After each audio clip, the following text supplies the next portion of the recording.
Kamlesh aunty. हाँ जी। Page है 225 और श्लोक नंबर है 44। आत्मा चेतन वस्तु है, साक्षी तन का देव, ज्ञान रूप सुख सदन है, सद्वस्तु सत्यमेव, हाँ, परिच्छिन्न है वस्तु है, देही जीव पहचान,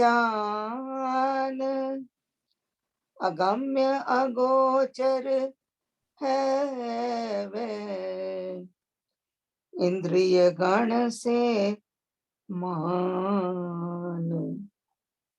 बड़ा अच्छा आंटी, एक बार फिर दोबारा से प्लीज, अगर पढ़ सको आ सको तो। आत्मा चेतन वस्तु है, साक्षी तन का देव, हाँ, ज्ञान रूप सुख सदन है, सद्वस्तु सत्यमेव, परिच्छिन्न है वस्तु है, देही जीव पहचान, अगम्य अगोचर है वह, इंद्रिय गण से मान। हाँ जी। सभी हम लोग जानते हैं कि आत्मा जो है चेतन है, चेतन वस्तु है, इसको वस्तु कहा गया है। और शरीर हमारा जड़ है, तो आत्मा है वो चेतन वस्तु है। और ये साक्षी है, तन का देव है। साक्षी मतलब सब कुछ हमारे शरीर के अंदर जो कुछ भी हो रहा है उसका ये साक्षी भाव से निरीक्षण करता है, देखता है और हमको दिखाता भी है। क्योंकि वैसे तो हमारी मन बुद्धि इंद्रियां ये देख नहीं सकती हैं, लेकिन साक्षी जब अंदर हमारे है तो हमारे को हमारी सारे काम जो है, जो जो हमारे शरीर में हो रहे हैं उसको दिखाता है। और ये हमारे तन में बैठा हुआ एक देवता है। जैसे हम देवता की पूजा करते हैं, इसी तरह जो आत्मा है ये एक देव है, ये परमात्मा का दिया हुआ एक प्रसाद है हमारे अंदर। और इसकी हमको सदा पूजा करनी चाहिए, इसको हमेशा देखते रहना चाहिए, उसको ऊपर विचार करते रहना चाहिए, क्योंकि यही एक हमारे शरीर के अंदर प्रमुख है। शरीर का कोई महत्व नहीं है जब तक कि उसके अंदर ये साक्षी भाव से जो आत्मा स्थित है, अगर वो स्थित ना हो तो शरीर का कोई मोल नहीं है। क्योंकि शरीर जो है इसी के सहारे चलता है। जब ये निकल जाता है शरीर से तो उसको मृत्यु माना जाता है। इसके गुण बताते हुए बोल रहे हैं कि ये ज्ञान रूप है, पूरे ज्ञान से भरपूर है ये आत्मा, पूरे ब्रह्मांड का ज्ञान इसके अंदर समाया हुआ है। और ये सुख रूप है, इसका स्वरूप जो है सुख देने वाला है। और ये सुख का घर है, सदन माने घर। और ये सद वस्तु है। सद वस्तु का मतलब पहले भी कहा उन्होंने, चेतन वस्तु है। अब यहाँ वो कह रहे हैं सद वस्तु। सद वस्तु मतलब एक तो सुंदर है, और दूसरा सद का मतलब यहाँ पर सत्य है, सत्य स्वरूप है। सत्य स्वरूप ये आत्मा सत्यमेव है, सदा विराजित होने वाला हमारे अंदर और बाहर सत्य को ही धारण किया हुआ है इसने। इसके अंदर असत्य का लेश मात्र भी लेप नहीं है, कुछ नहीं है इसके अंदर, ये बिल्कुल प्योर है। परिच्छिन्न है वस्तु वह। यहाँ परिच्छिन्न का अर्थ हम लोग देखते हैं कि ये छिपा हुआ है, ढका हुआ है। परिच्छिन्न है, ये ढका हुआ भी है, छिपा हुआ है। ऐसी वस्तु है कि ये दिखाई नहीं देती है, ये हमारी 7 परतों के अंदर, शरीर के अंदर छुपी हुई है। कितने ही शरीर है हमारे, मन है, बुद्धि है, चित्त है, अहंकार है, इन सबसे परे ये सबसे नीचे की वस्तु है। और ये जो है बहुत ही सूक्ष्म है, बहुत सूक्ष्म है, किसी यंत्र से देखी नहीं जा सकती है।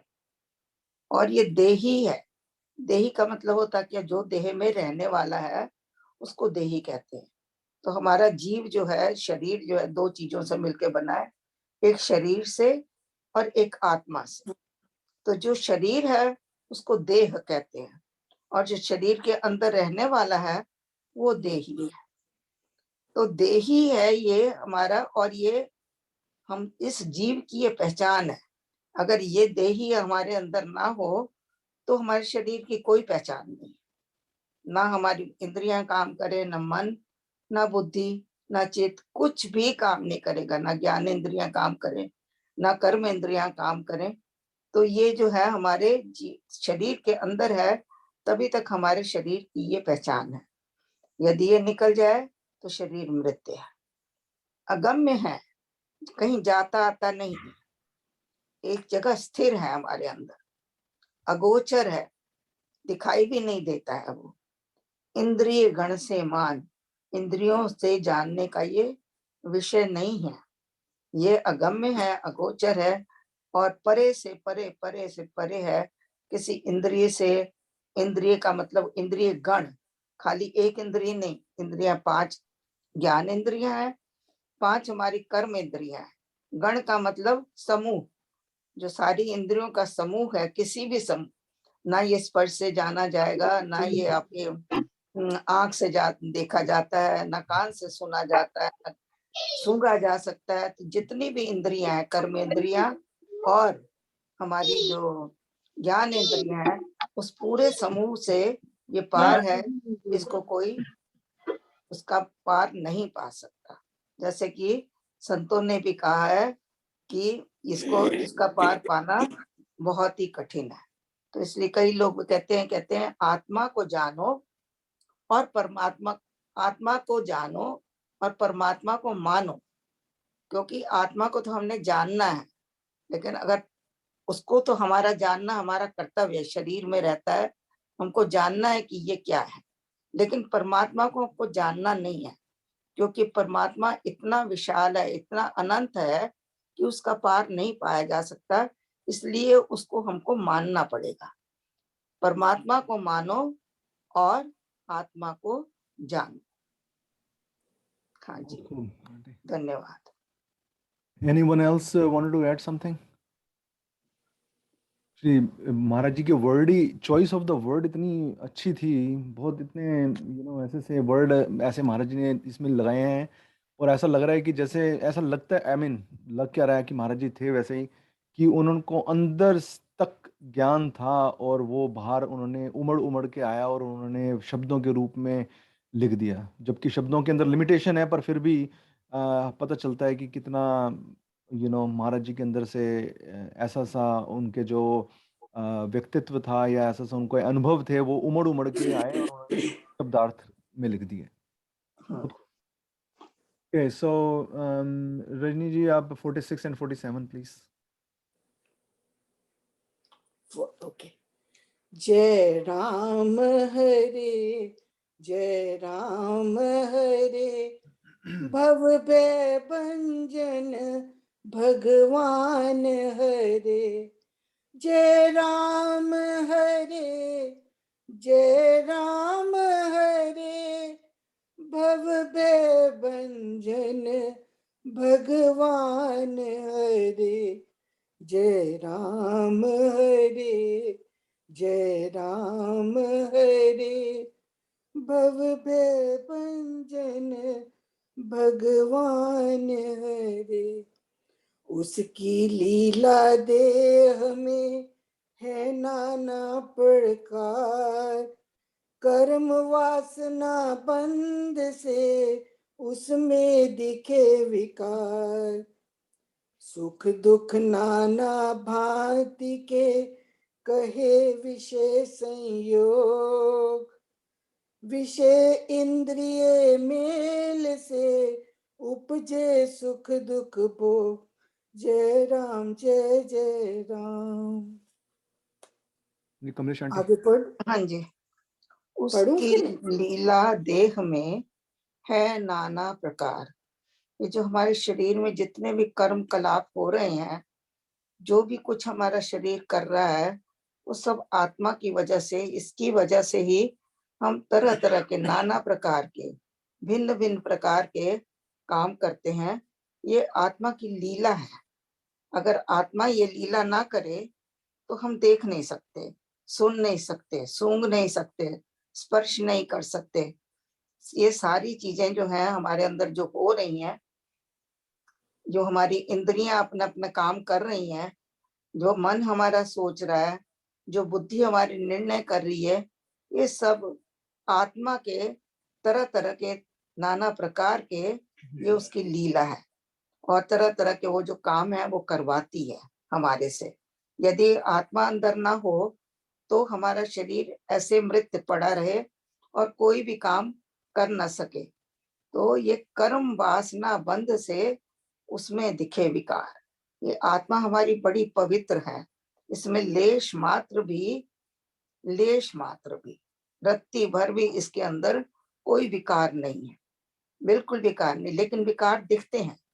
क्यों दिखते हैं? उसका कारण सिर्फ यह है कि हमारे जो कर्म हैं उनमें हमारी वासना है। कोई भी कर्म हम बिना वासना के करते नहीं है। आंखों से देखते हैं तो उसके अंदर भी वासना है, कानों में भी सुनते हैं, गलत बातें सुनते हैं, गलत चीजें सुनने की चाह रखते हैं। ये सारी जो वासनाएं हैं हमारी, ये जब कर्म के रूप में बंध जाती हैं तो हमारी आत्मा के ऊपर एक विकार आ जाता है, उसके ऊपर दोष आ जाते हैं। और उस दोष के कारण हमारे शरीर में और हमारी आत्मा में मलिनता आ जाती है। फिर वो अपना स्वरूप धीरे धीरे धीरे धीरे खोने लगती है और उसका स्वरूप ढक जाता है। क्योंकि विकार जो है ये पर्दे हैं, और ये जो पर्दे काले हैं ये उस आत्मा के जो प्रकाशमय है, जो ज्ञानमय है, उन सबको वो ढक देती है। उसका सिर्फ एक ही कारण है इस बंध का, कि ये कर्म वासना से भरे हुए जो हमारे कर्म हैं, उनका बंधन जो है धीरे धीरे धीरे धीरे हमको बांधता जाता है। तो तो ये उसके टेक्निकली टेक्निकली आत्मा के अंदर कोई विकार नहीं आता, पर आत्मा के ऊपर ये पर्दे, जैसे हाँ आपने जी, बताया, हाँ काले जी, पर्दे यही छप जाते हैं। बताया हाँ जी, हाँ जी। कि आत्मा को ढक देते हैं ये विकार। ठीक है। तो करना उसके है। गुण हमें दिखने बंद हो जाते हैं। Exactly, thank you. या सुख दुख नाना भांति के कहे विषय संयोग। जो जितने भी हम दुख और सुख तरह तरह के हम भोगते भी हैं और उनको देखते भी हैं, समझते भी हैं कि हमारे ऊपर अब दुख आ गया, अब ये हमारे ऊपर सुख आ गया, ये किस कारण से होते हैं? ये विषयों के संयोग से। जब आत्मा, कर तो अंदर आत्मा ही रही है, अगर आत्मा ना हो तो विषय भी हम नहीं देख सकते, उनका संयोग भी नहीं हो सकता। तो ये जो विषय हैं हमारे, विषय कौन से होते हैं? हमारे 5 विषय हैं: आंख, कान, नाक, मुंह और स्पर्श। स्पर्श। ये 5 जो विषय हैं ये हमारे बाहर है। जब भी हमारी इंद्रियां इन विषयों को देखती हैं तो उसमें से चूज करती हैं, चयन करती हैं, किसी को अच्छा, किसी को बुरा, किसी को अच्छा, कैस मतलब किसी का उनको संयोग जो है भा जाता है तो राग उत्पन्न होता है, उनका संयोग नहीं भाता तो द्वेष उत्पन्न हो जाता है। तो हम कोई भी कर्म ऐसा नहीं करते हैं कि जिसमें हमारे विषयों का संयोग होने के बाद हम निर्लिप्त रहें।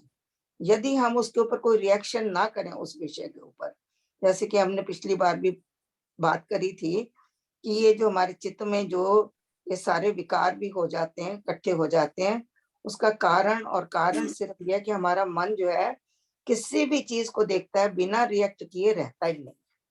उसका रिएक्शन ही हमें कर्म बंधन से बांधता है। यदि हम उसको देखें, उस पे काम करें और उसको छोड़ दें तो कोई बंधन हमें बांध ही नहीं सकता। लेकिन ऐसा होता ही नहीं है। तो इसलिए जो विषयों का संयोग होता है, और विषयों का संयोग फिर जब हमारी इंद्रियां बाहर देखती हैं तो उसके बाद वो कर्म करती हैं। जब पहले तो वो देखती हैं, फिर उसके बाद वो कर्म करती हैं, और कर्म करके फिर उसका जो रिजल्ट होता है वो हमारे चित्त में एक स्मृति के रूप में जाके इकट्ठा हो जाता है। तरह तरह की जन्मों जन्मांतरों की जो हमारी स्मृतियां हैं वो चित्त में इकट्ठी होती हैं। और चित्त जो है मन का ही भाग है, लेकिन वो मन से थोड़ा सा अलग है। उसकी वजह से जो है हमको सुख और दुख भोगने पड़ते हैं, क्योंकि वो जो हमारे बंधन है, वो उन बंधनों में जहां जहां हम लोगों ने राग जोड़ा है तो और द्वेष किया है, उसका कारण फिर वो सुख और दुख ही होते हैं। बहुत खूब आंटी। Actually thank you. वो इसमें वो है ना, जैसे विषय संयोग, मतलब कि जो विषय जो आपने बताया कि 5 विषय हैं जो हमारे अंदर, कान, आँख, स्वर, हाँ जी, स्पर्श, तो ये विषय बाहर है। विषय, हाँ, तो ये ऑर्गन ऑफ इंद्रियां परसेप्शन। जो है उन विषयों को देखती हैं। हाँ जी, तो ये तो जो चीज हमारे अंदर है, इंद्रियां जो है अंदर है, विषय बाहर है। तो विषय जो है वो दृश्य है, तो इन दृश्यों को हम देखते हैं अपनी इंद्रियों के द्वारा। इंद्रियों के द्वारा, और जैसे वो इंद्रियों को देखते हैं तो हमारे अंदर एक डेटाबेस क्रिएट हो जाता है, या जिससे हमारे को ये लगता है कि ये जो कोई वस्तु है वो हमारे को सुख दे रही है। या प्रशंसा अगर किसी ने कर दी तो बहुत ऐसा लग रहा है कि ये ऐसे अगर हम चीज करेंगे तो हमारे को प्रशंसा मिलेगी, तो ये डेटाबेस हम लोग इकट्ठा कर लेते हैं। जैसे चमचम अगर कोई खा रहा है तो उसको जो रस है उसको पता चल गया है कि इसके बहुत मीठा रस होता है, और वो डेटाबेस में कहीं स्थापित हो गया कहीं पे। और जब भी उसको कहीं पे वो वैसी तरीके की कोई चीज दिखेगी तो उसको वो वाला डेटाबेस एकदम सामने, जैसे आपने बताया कि मन परस्पर प्रतिक्रिया करता है, तो एकदम मन ने प्रतिक्रिया कर देगा कि हाँ ये चमचम है तो ये स्वादिष्ट होगी और इसको खाओ। और हाँ जी, वैसे और ही, कभी कभी हम लोग, सॉरी गो हेड, हाँ जी, सॉरी। हाँ जी, तो और वैसे ही कोई अगर कोई ऐसी चीज देख ली जिससे हमारे को द्वेष हुआ है, उससे भागने की तरफ हमारे को लगेगी, तो मन जैसी उस चीज को दोबारा देखेगा तो उसके पास आने की कोशिश नहीं करेगा, और उसके अंदर द्वेष भर जाएगा, या उसके द्वेष की वजह से वो उससे भागेगा, और राग की वजह से उसके पास आएगा। हाँ जी, हाँ We जी, can call it experience. या डेटाबेस एक्सपीरियंस। हाँ जी, थैंक यू। हाँ, तो डाटा में जो एक्सपीरियंस एक आपका है, आप उसी तरह से रिएक्ट करते और जैसे नहीं ही जी, hello Vipin ji, and chamcham cannot be separated. हैं। या तो इस वही, जन्म में तो नहीं। हाँ, या और वही है, जैसे डेटाबेस ने जैसे कुछ बोला, डेटाबेस ने जैसे कुछ बोला, और वो उसने चमचम आ कर्मेंद्रियों गया। को, वो कर्मेंद्रियों को आदेश देना शुरू कर देता है कि हाँ भी, now go to the shop and buy this, buy chamcham. Buy chamcham, या जो भी आप मुंह में अगर लार आपको आनी लगे, शुरू हो जाती है। और अगर लगे कि करेला लेके आना है तो करेले की जगह नहीं जाएगा, वो चमचम लेने जाएगा। तो ये बेसिकली ज्ञानेंद्रियां कर्मेंद्रियों को आदेश देती हैं बेस्ड ऑन द डेटाबेस जो हमारे पास एक्सपीरियंस अंदर हम लोगों ने इकट्ठा कर लिया है, वो वहां से ये सारी प्रोसेस चलती है। Very well explain. उसके अलावा ये भी है ना कि पहले तो जब विषय हम देखते हैं तो मन के साथ होता है उसका जोड़। हाँ जी, तो मन जो है उसके बाद बुद्धि के पास जाता है, बुद्धि निर्णय लेती है, हाँ हाँ जो तुम सोच रहे हो बिल्कुल ठीक है। तो फिर मन जो है उसके साथ, बुद्धि के साथ जुड़ जाता है।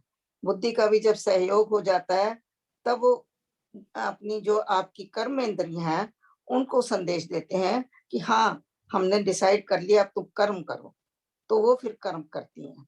जिस तरह के हमारे विचार होते हैं, जिस तरह का हमने सोचा है, फिर वो कर्म बाद में होता है, पहले विचार होता है। और कभी कभी तो ऐसा भी होता है कि हम लोग अपने मन के अंदर एक धारणा कर लेते हैं कि हमारा काम का ऐसा ही होना चाहिए, और जब वो नहीं आता होता है हमारे हिसाब से जिस तरह की हमने सोचा हुआ है, तो फिर हमारे अंदर क्रोध भी आ जाता है। तो ये एग्जैक्टली। सारी ये वृत्तियां हैं, क्रोध है, लोभ है, मोह है, ये सारी वृत्तियां हैं, अकॉर्डिंग इनके अनुसार ही हमारी इंद्रियां काम करती हैं। या ये बिल्कुल उसी एक्चुअली से तुम्हें सुख दुख होता है। यही जो हाँ आंटी जी, आपने अभी बोला है वो बिल्कुल उसका ये प्रेजेंटेशन, अगर आपने बिल्कुल वही सेम जैसे प्रेजेंटेशन में है, ये आपसे मैच करती है ये बिल्कुल बात। तो इसी थैंक यू। इसी को विषय संयोग बोलते हैं, विषय संयोग बोलते हैं। विषयों का संयोग। हाँ, विषय और आपकी इंद्रियां ये सब जब मिल जाती हैं सारे, तो वो उनका संयोग होता है। देखती हैं जब विषय को तो उनके अंदर लीन हो जाती हैं। लीन हो जाती है। हाँ जी, मैं कोई एग्जांपल दूं इसमें? हाँ जी, हाँ ऐड- जी।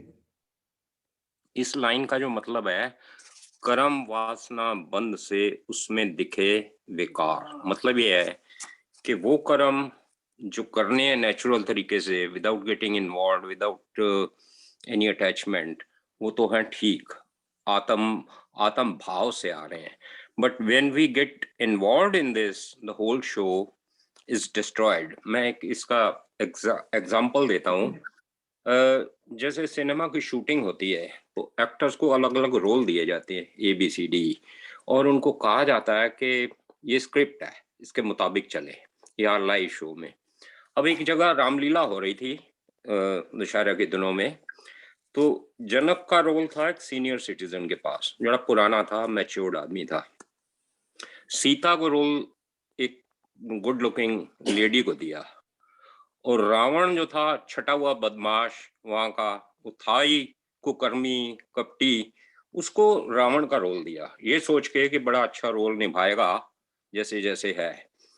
तो कहानी के मुताबिक होना चाहिए ये था कि जब वो धनुष तोड़ने का सीन आता है तो वो ये रावण को भागे हुए दूत आते हैं, वो कहते हैं लंकेश तेरी लंका में आग लग गई, तो उसे वहां से चला जाना चाहिए, वो पीछे रामचंद्र जी को धनुष तोड़ना चाहिए। ये लिखा हुआ कहानी में था, राइट रॉन्ग को छोड़े, ये एज पर स्क्रिप्ट होना चाहिए था। तो ये तो पहले से नजर गड़ा के बैठा था सीता पे, उसकी ब्यूटी पे, अपने असली रोल में, because he is attached with the कर्म। तो जब वो उसने कहा ना कि लंकेश तेरी लंका में आग लग गई, तो उसने कहा लग ही रहने थे आग। तो उन्होंने कहा शायद सुना नहीं होगा, दोबारा बोल देते हैं। उन्होंने कहा फिर से, लंकेश तेरी लंका में आग लग गई। उन्होंने कहा बोल तो दिया तुझे एक बारी, इतना ही नहीं, उसने तोड़ ताड़ के बांस परे करा वो, और हाथ पकड़ा और लीला कर दी सारी खत्म। अब आगे रामलीला दिखाने वाले क्या दिखाएं, देखने वाले क्या देखें, बाकी रोल वाले क्या करें, कोई पत्थर मारे, कोई सीटी मारे, कोई क्या करे।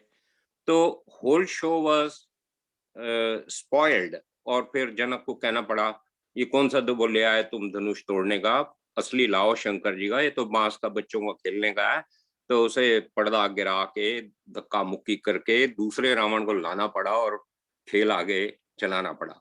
तो now this is an example when he imposed his personal will, personal thinking कि सीता अच्छी है, कर्म वासना, तो वो कहानी तो भूल ही गया। जबकि हमें पर्सनली इन्वॉल्व ना होने की शिक्षा दी गई है कि करना वो है जो रोल तुम्हें दिया गया, कहीं बाप का, कहीं बेटे का, कहीं दुश्मन का, कोई किसका, कोई किसका। जैसे पानी अलग अलग बर्तन में अलग अलग शेप ले लेता है ना, वैसा वैसा रोल देते रहो। वही आदमी बाप होता है, वही बेटा होता है, वही पति होता है, वही मास्टर होता है, वही स्टूडेंट होता है। तो जो रोल दिया गया है वैसा वैसा करते जाएं तो कोई दिक्कत नहीं है। इससे तीनों गुण भी बैलेंस में रहेंगे, जैसे कि तपोगुण, रजोगुण, सत्वगुण। और नहीं होगा तो इम्बैलेंस होगी, और अगली लाइन में यही लिखा है, उसमें दिखे विकार। फिर ये सुख दुख, ये सारे रीजन, जब इम्बैलेंस हो गई, तकलीफें हो गई, और कोई ना कोई तकलीफ किसी ना किसी शेप में, फॉर्म में आएगी। That's it. वेरी और नाइस। दूसरी बात ये भी है कि जैसे आपने उदाहरण दिया कि भाई शूटिंग हो रही है, उनको जो जो रोल मिला है वो कर लेते हैं, करने के बाद वो जब घर जाते हैं तो उन चीजों को छोड़ के जाते हैं, उनके ऊपर उसका कोई असर नहीं होता है। Very तो right. इसलिए उनको कोई विकार नहीं लगता है। इतनी मूवियां करते हैं, इतने वो शो करते हैं, दुनिया भर में घूमते फिरते हैं, लेकिन फिर इन चीजों से, इन विकारों से वो दूर रहते हैं, क्योंकि वो जानते हैं कि ये सिर्फ रोल है, मंच के ऊपर निभाना है, उसके बाद हमारा असली स्वरूप तो कुछ और है। असली स्वरूप मैं घर में पति हूँ, मैं पिता हूँ, मैं पुत्र हूँ, उस रूप में वो अपने आप को सदा देखते हैं। तो इसलिए उनको विकार नहीं छूते हैं। या इसका वैसे तो सब लोगों ने उदाहरण बड़े अच्छे दे दिए हैं। एक उदाहरण और देना चाहता हूँ मैं, इसके अंदर ऐड करना चाहता हूँ जस्ट। हम लोग जब सोते हैं और स्वप्न लेते हैं, स्वप्न में हम कोई अच्छी चीज देख रहे होते हैं या बुरी चीज देख रहे होते हैं, और जैसे ही हम लोग स्वप्न से जागते हैं तो हम उसकी तरफ सोचते भी नहीं, और उसकी तरफ ना कोई विकार आता है ना कुछ उसके लिए तरफ से राग आता है। बस वो ऐसा लगता है कि हाँ भी मैं अपने असली रूप में जग गया हूँ, और वो तो स्वप्न था और वो चला गया, दैट्स इट। हम्म, तो सेम सॉर्ट ऑफ पर या सपना इज नॉट कर्म। सपना तो आप आपकी कॉन्शियसली तो कुछ नहीं करे ना, आपका रोल तो कोई नहीं, जो आया अगर सो आप आ गया। सपने में, आप सपने के अंदर तो वो वाकई में वो कर्म कर रहे हैं, हकीकत है आपकी वो उस समय की, या उस समय की या हकीकत है कि आप यस पूरे लीनता से, आपको पता ही नहीं कि आप सपन ले रहे हो, वो तो आप काम कर रहे हो उस समय, पर जैसे ही वो जग जाते हैं वैसे ही एकदम पता चल जाता है ओहो ये तो सपन था। नहीं, वैसा ये सब कर्म भी है। अगर मैं देखूं तो सोना भी एक कर्म है, स्वप्न लेना भी एक कर्म है। जो भी हम अनकॉन्शियस रूप में जो हम करते हैं वो भी एक हमारे कर्म ही होते हैं, वो भी। हाँ जी, हाँ जी। देखिए, इसी को रियलाइजेशन बोलते हैं कि स्वप्न खत्म हुआ, फौरन आपको रियलाइजेशन हुआ कि ये तो स्वप्न था। यही वास्तविकता हमारे जीवन की है। अगर हम सारे अपने चारों तरफ देख रहे हैं, कुछ भी कर रहे हैं, तो हमें ये वास्तविकता नहीं देखनी चाहिए। हमें पता होना चाहिए कि ये तो खेल हो रहा है, वास्तविकता नहीं है। तो भान एकदम से जब हो गया वास्तविकता का, तब आप कर्मठ हो गए। Okay, so Kiran aunty 48 and 49। Okay ji. विषयों के हो साथ जब इंद्रिय गण संबंध, उपजे वृत्ति संग ही उससे उपजे बंध। अनुकूल प्रतिकूल में राग द्वेष हो जाए, उससे आत्मा बद्ध हो जन्म मरण फल पाए। हाँ जी, उससे आत्मा बद्ध हो जन्म मरण फल पाए। कमलेश हाँ जी, आंटी। आगे हाँ कमलेश जी, जी ने सारा एक्सप्लेन किया है, ये सारा उसी का आगे का भाग है। हाँ जी। हाँ जी, बिल्कुल वही का वही जो हम लोग पहले एक्सप्लेन कर चुके हैं कि इंद्रियों का विषयों के साथ संबंध होता है, फिर उसमें उनकी वृत्ति बन जाती है, क्रोध की, मोह की, लोभ की और राग द्वेष की वृत्तियां बनती हैं। फिर उससे हमारे बंधन बन जाते हैं और उनसे हटने के लिए अलग से हमको वही करना पड़ता है कि हमको कोई प्रतिक्रिया नहीं करनी है। इंद्रियों से काम लेना है, देखने का काम भी लेना है, करने का काम भी करना है, सब कुछ उसी तरीके से होना है। सिर्फ हमारे में एक अंतर यही होना चाहिए कि हमको मन के साथ मिल के उसके साथ कोई रिएक्शन ऐसा नहीं करना है कि जिससे हमारे कर्म फिर से बन जाए। तो जब जैसे-जैसे हमारे कर्म छूटते जाएँगे, हमारे बंधन भी टूटते जाएँगे और हमारा जन्म-मरण का जो ये चक्र है, वो धीरे-धीरे, धीरे-धीरे करके खत्म होता जाएगा। और ये ज उन्होंने बताया है, अनुकूल प्रतिकूल में राग द्वेष हो जाए। अभी बात करी हम लोगों ने कि राग द्वेष क्यों होता है, जब अनुकूल होता है तो राग होता है, जब हमारी इच्छा के प्रतिकूल कोई कर्म होता है जो हमें पसंद ही नहीं है, तो उसके लिए हमको द्वेष हो जाता है। फिर हम कभी-कभी राग के साथ इतने जुड़ जाते हैं तो मोह बन जाता है। द्वेष के साथ जुड़ते हैं तो हमको फिर बदले की भावना शुरू हो जाती है कि इस तरीके से हम अपने कर्मों को बाँधते ही जाते हैं और उनसे अलग होने का कोई उपाय करते ही नहीं है। मकड़ी जाल में या फंस जाते हैं। इसी से ही आत्मा हमारा बद्ध होता जाता है, बंधता जाता है, बंधता जाता है। अदरवाइज़ आत्मा में तो कोई बंधन है ही नहीं। और इसी आत्मा के बंधन से जब छुट्टी हो जाती है, तो जन्म-मरण से छुटकारा हो जाता है। जब आत्मा बंध जाती है, तो जन्म-मरण का फल पाती है। उसी में बंधी रहती है, चक्र चलता रहता है। हम आते रहते हैं और जाते रहते हैं। तो टेक्निकली कर्म जो है हमारे आंटी, उनको हमारी उनकी दिशा बदलनी होगी। जो हम लोग जो कर्म करते हैं उनको उनको हम लोग निष्काम भाव से करें और इस तरीके से करें कि जो कि हमारे वो हम लोग उससे अटैच ना हो टेक्निकली। नहीं, नहीं, एक बात ये है कर्म तो आप अच्छे से अच्छे भी कर लो, हुँ। वो भी आपको बाँधेंगे, यदि उसमें कोई आपका रिएक्शन होएगा तो। हाँ जी, रिएक्शन होगा। पर वो अगर ना अगर रखें। रिएक्शन ना हो तभी आप कर्म बंध नहीं से छूटते हो, अदरवाइज़ तो चाहे आप निष्काम कर्म करो, चाहे आप दूसरे कर्म करो, हर कर्म आपको बाँधता है। तो सत्कर्म कर्म भी आपको बाँधते हैं। अगर आपके अंदर अहंकार आ गया, रिएक्शन हो गया ना, जैसे ही आपने कोई अच्छा काम किया, आपके अंदर कोई ना कोई भाव आ गया, देखो मेरे को परमात्मा ने चुन लिया कराने के लिए, देखो मैं तो इतना अच्छा कर रहा हूँ, मेरे जैसा कोई कर ही नहीं सकता है, मेरे जैसा कोई भक्त नहीं है। भक्त नहीं है। सब एनी काइंड ऑफ रिएक्शन, छोटे से लेके बड़े तक, एनी काइंड ऑफ रिएक्शन, अगर आप अच्छे कर्मों में भी लगे हुए हो तभी आपको बन जाते हो। तो आंटी अगर इसी रिएक्शन ना आए पर कर्म करें और ये रिएक्शन ऐसा भी तो हो सकता है कि ना रिएक्शन ही नहीं आए। आना चाहिए, वो तो आप वही आएगा ना, ही। आप कर्म तो करोगे ही इन एनी केस, कर्म पर तो ये वाला करना ही है रिएक्शन और नम्र भाव से करना है, समर्पित करके करना है कि ये जो कर्म मुझे मिला है और मैंने किया, परमात्मा ने करवाया है, मैं दासानुदास हूँ, मेरे अंदर कोई शक्ति नहीं है करने की, मेरे से तो वो करवा रहा है। पता नहीं किस तरह से उसने इस दीन को चुन लिया है, जिसका कि ना कोई अस्तित्व है, ना उसके अंदर कोई गुण है, और फिर भी परमात्मा ने मुझे ये शुभ कर्म करने का अवसर दिया है। इस तरह का भाव करके जब हम लोग समर्पित होते हैं परमात्मा की तरफ, तब हमारा कर्म हमें नहीं बांधता, तब हम निष्काम होते हैं। मतलब यस, कर्म अनिवार्य है, पर अगर कर्म के अंदर उसकी फल की इच्छा ना हो और पूरे या भाव से किया जाए, वो फल की बेसिक इच्छा भी ना हो और कोई अहंकार मेरे भी ना, मेरे ख्याल से अहंकार हमें हर बांधता कर्म, है। एक्सक्यूज मी, मेरे ख्याल से हर कर्म का फल तुम्हें मिलता ही मिलता है, चाहे वो अच्छा करो या बुरा करो। पर उसकी इच्छा नहीं होनी चाहिए बस। पर गीता में लिखा है हर कर्म का फल तुमको मिलता है, लेकिन उसको उद्देश्य बनाकर तुम कर्म मत करो कि मैं ये कर रहा हूँ, मुझे इसका फल मिलना चाहिए। या तो दैट्स जब हम ट्रू। उद्देश्य बनाते हैं तभी कर्म हमारा गलत हो जाता है। हम पहले कर्म को सोच लेते हैं, ये कर्म हम कर रहे हैं, हमको इसका फल मिलना चाहिए, वो तो ऑटोमेटिकली मिलेगा, उसको सोचना भी क्यों। एग्जैक्टली। उसको तो सोचना ही नहीं है कि आपने कर्म किया, फल तो आना ही आना है। आपने अच्छा किया, अच्छा आएगा, बुरा किया, बुरा आएगा। और हम कर्म को उद्देश्य बनाकर कर्म शुरू करते हैं। तो एक इसलिए क्लेरिफिकेशन थी, कमलेश जी आप थोड़ा सा बता दें।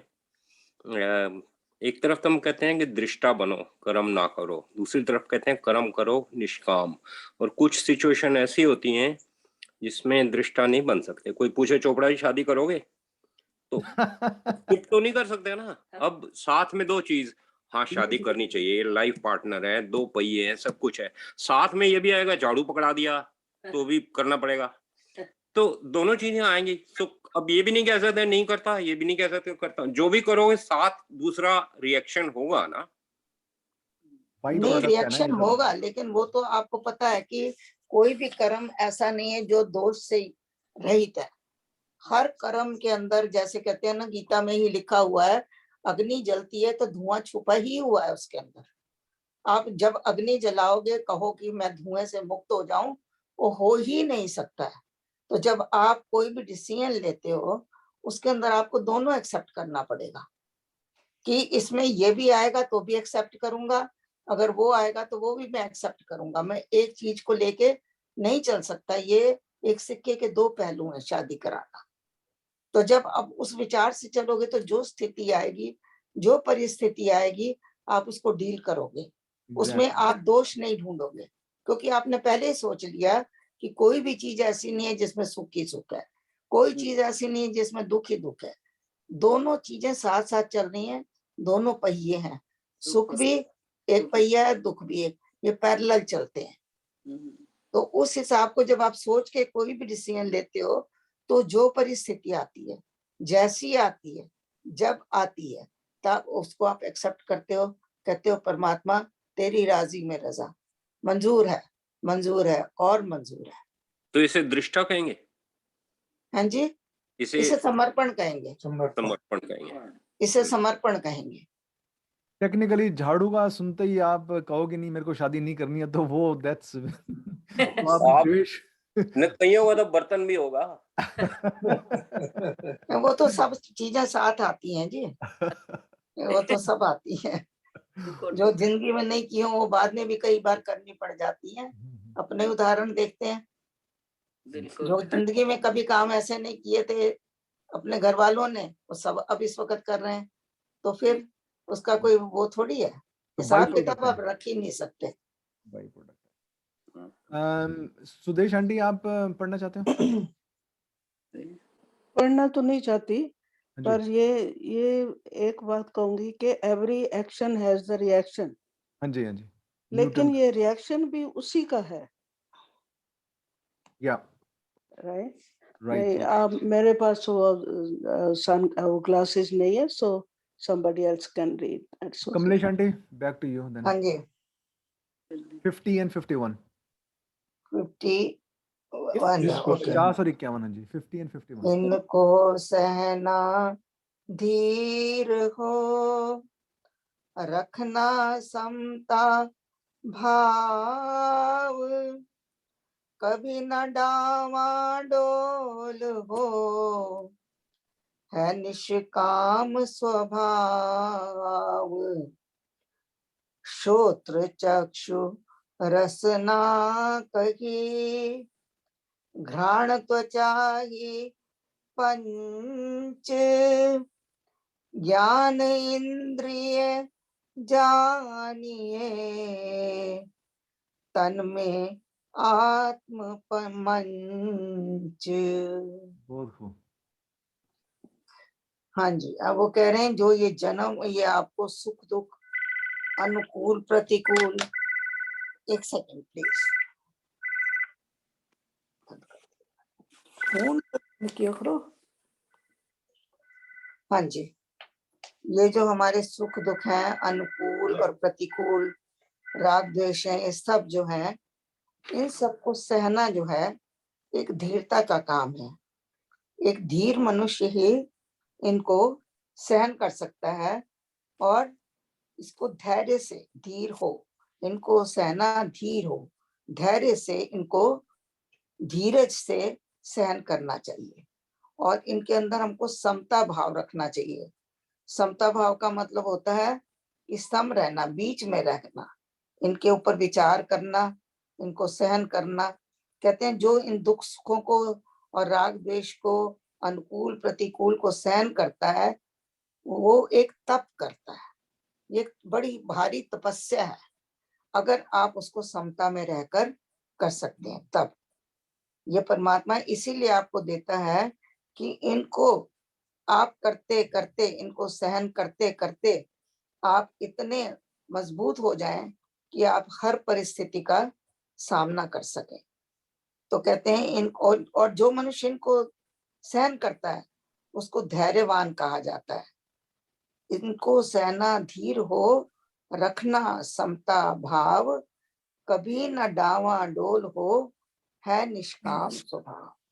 जो इंसान इनमें डावाडोल नहीं होता है, परिस्थितियों को संभाल लेता है और वो कहता है कि ये मेरे अपने ही किए का परिणाम है, अब मैं इनको निपटा के हल्का हो जाऊं, खाली हो जाऊं और आगे के लिए सावधान हो जाऊं कि मैं इनको और इकट्ठा ना करूं, तो ये आपका स्वभाव बनते बनते आप एक निष्काम स्थिति में आ जाते हैं, जहां आपको इन चीजों का कोई असर नहीं होता और आप कोई रिएक्शन नहीं देते हैं और आके आप अपने कर्म भी नहीं बांधते उसमें। आप धीरे धीरे धीरे धीरे आप मुक्ति की ओर चले जाते हैं। आत्मा जो है वो और प्रखर होनी शुरू हो जाती है, अपने गुणों को दिखाती है और उसके ऊपर जो पड़े हुए पर्दे होते हैं वो धीरे धीरे धीरे धीरे दूर होने शुरू हो जाते हैं। अब यहाँ वो आपको ज्ञान इंद्रियां बता रहे हैं कि हमारी 5 ज्ञान इंद्री हैं। श्रोत सुनने वाली जो है, चक्षु है देखने वाली आंखें, सुनने वाले कान, रसना जीभ और घ्राण सूंघने वाला नाक और त्वचा जो स्पर्श करती है। इन चीजों से हमको एक ज्ञान मिलता है। ये 5 चीजें जो हैं ये हमको ज्ञान देती हैं। जब भी अगर बाहर सर्दी है तो हमारी हमको त्वचा बताती है कि हाँ ठंडक है। श्रोत है, अगर कुछ गंदा हो रहा है या कुछ सुंदर हो रहा है तो आंखों से हमको पता लगता है। तो इसी तरह जो 5 इंद्रियां हैं ये हमारी आत्मा का एक तन में आत्म मंच। ये ज्ञान इंद्रियां तो सारी हैं, वो सारी बाहर देखती हैं, विषयों से जुड़ती हैं, फिर अंदर हमारे उसके प्रभाव होता है मन पर, बुद्धि पर। लेकिन आत्मा जो है ये तन में आत्म मंच है, ये अपने मंच के ऊपर खड़ी है। ये इसका किसी के साथ कोई संपर्क नहीं है, ना श्रोत के साथ, ना चक्षु के साथ, ना रसना के साथ, ना त्वचा के साथ, ना घ्राण के साथ, किसी के साथ इसका संबंध नहीं है। ये आत्मा जो है ये अपने मंच पर सबसे ऊपर खड़ी है, और ये एक तरह से ऊपर खड़े होने का मतलब यह है कि ये साक्षी भाव में। साक्षी आप तभी बन सकते हो जब आप सब चीजों से अलग होते हो और अलग होके थोड़े ऊंचे होके देखते हो। अगर आप उसी लेवल पर होगे तो आप चीजों को प्रॉपर नहीं देख पाओगे। मंच तभी होता है, मंच ऊपर ऊंचा होता है, मंच कभी नीचा नहीं होगा। मंच जहां पर श्रोतागण बैठे होते हैं उनसे ऊंचाई पर बनाया जाता है। तो आत्मा जो है उसका मंच अलग है, ऊंचा है, इंद्रियों से ऊंचा है। That's what I understand. Thank you. Thank you जी। Anyone like to add anything? Aunty हमने वैसे काफ़ी कुछ ऑलरेडी बहुत अच्छी तरीके से बोल दिया है। So I think that's pretty much it for today's Bhakti Prakash. हम लोग भजन की तरफ बढ़ते हैं। किरण आंटी। हाँ जी, हाँ जी। थैंक यू जी।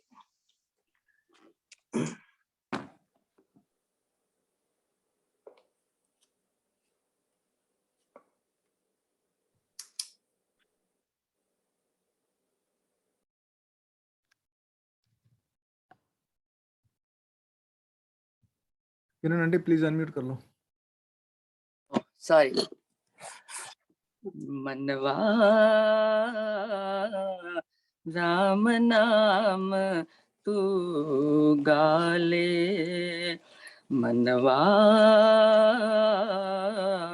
राम नाम तू गाले, मनवा राम राम तू गाले, मनवा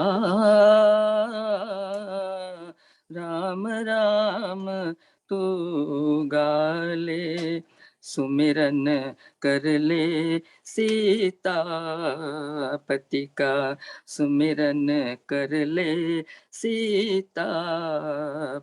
का, मूरख अलख जगा ले, मनवा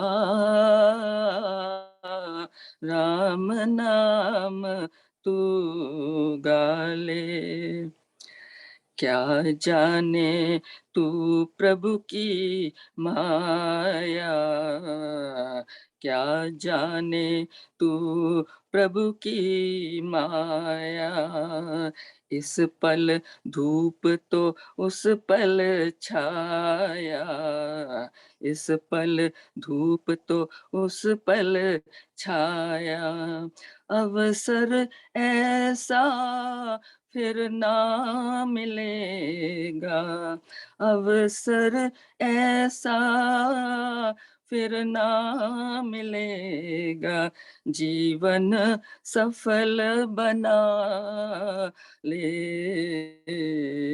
मनवा राम नाम तू गाले, मनवा राम राम तू गाले, क्या देगी दुनिया दस रंगी, क्या देगी दुनिया दस रंगी, क्या देंगे ये साथी संगी, क्या देंगे ये साथी संगी, राम नाम रस पी मत वाले, राम नाम रस पी मत वाले, राम नाम फल खा ले, मनवा राम नाम तू गाले, मनवा राम नाम तू गाले, तन की क्षण भंगुर नौका पर, तन की क्षण भंगुर नौका पर, परदेसी आया तू चढ़ कर परदेसी, आया तू चढ़ कर, राम नाम पतवार बना कर, राम नाम पतवार बना कर, नौका पार लगा ले मनवा, राम नाम तू गाले मनवा, राम नाम तू गाले। रात वीरानी दिवस वीराना, रात वीरानी दिवस वीराना, उस पर काल करे मत मनमाना, उस पर काल करे मनमाना, हरि का नाम सुमिर कर बंदे, हरि का नाम सुमिर कर बंदे, बिगड़ी सभी बना ले मनवा,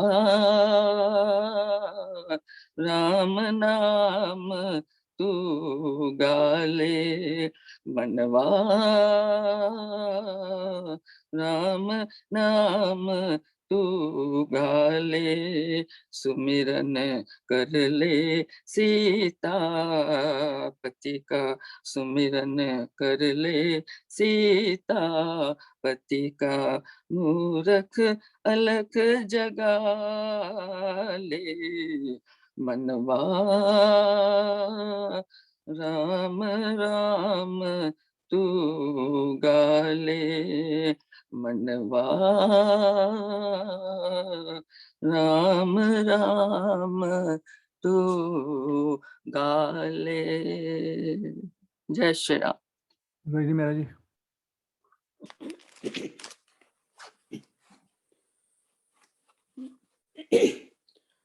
मंगल मूर्ति प्रभु तेरा नाम, राम जी का नाम, राम जी का धाम। मंगल मूर्ति प्रभु तेरा नाम, राम जी का नाम, राम जी का धाम। मंगल मूर्ति विघ्न विनाशक राम जी का नाम, कष्ट निवारक राम जी का नाम, विघ्न विनाशक राम जी का नाम, कष्ट निवारक राम जी का नाम, पातक हारी प्रभु तेरा नाम। मंगल मूर्ति प्रभु तेरा नाम, राम जी का नाम, राम जी का धाम। मंगल मूर्ति सिद्धि शांति कर राम जी का नाम, अति सुखदाई राम जी का नाम, सिद्धि शांति कर राम जी का नाम, अति सुखदाई राम जी का नाम। मंगलकारी